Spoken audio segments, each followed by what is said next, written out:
மக்களை பாருங்க, யாரும் சினிமா பார்க்கறதுக்கு வரல, எல்லாருமே விளையாட்டை பார்க்க தான் வந்திருக்கிறாங்க. அவ்வளோ ஆர்வம். இப்போ சமீபத்தில் தான் 350 பள்ளிகளுக்கு இடையான கால்பந்தாட்ட போட்டி, அதாவது தாய்லாந்தில் இருக்கிற பள்ளிகளுக்கு இடையான அந்த ஃபுட்பால் 7 சைடு போட்டி வந்து சேனல் 7 வந்து ஒளிபரப்புனாங்க.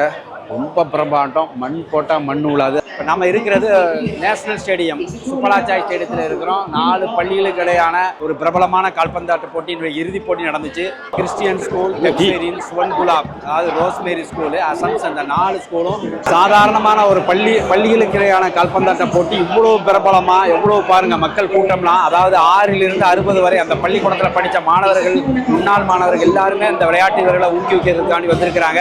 முக்கியமாக அந்த காட்சியை நம்ம காட்ட வேண்டியது, இந்த பள்ளிகளுக்குடைய ஃபுட்பால் விளையாட்டு ஆர்வத்தை எப்படி இந்த மக்கள், இந்த நாட்டு மக்கள் ஊக்குவிக்கிறாங்க. இப்போ நம்மளே பார்த்துருப்போம், வரும்போது பார்த்து இப்போ எவ்வளோ டிராஃபிக் தெரியுமா அந்த இடத்துல. இந்த பள்ளி மாணவர்கள்லாம் ஊக்கமாக பாருங்கள், எவ்வளோ ஆரவாரத்தோட அந்த 4 பள்ளிகளுடைய மாணவர்கள் வந்து இந்த விளையாட்டு வீரர்களை ஊக்குவிக்கிறாங்கன்னு பாருங்கள். அது ரொம்ப சந்தோஷமாக இருக்குது. இது போல் நம்ம உலகம் ஃபுல்லாக விளையாடக்கூடிய அந்த கால்பந்தாட்டத்தை நம்ம நாட்டிலையும் நம்மளுடைய அரசாங்கமும் சரி, நம்மளோட மக்களும் சரி, இதை கண்டிப்பாக ஊக்குவிக்கணும். ஊக்குவிக்கும் போது இன்னும் பிள்ளைகளுக்கு வந்து அது உற்சாகமாக இருக்கும்.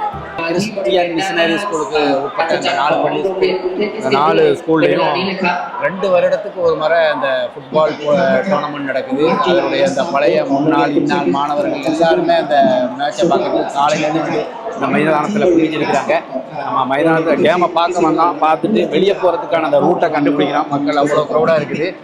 ஆட்டம் முடிஞ்சுது. அப்பவும் இன்னும் மக்கள் வந்து அந்த ஆடியன்ஸ் வந்து அந்த விளையாட்டு வீரர்களை பிரிந்து போகிற மாதிரி தெரியல.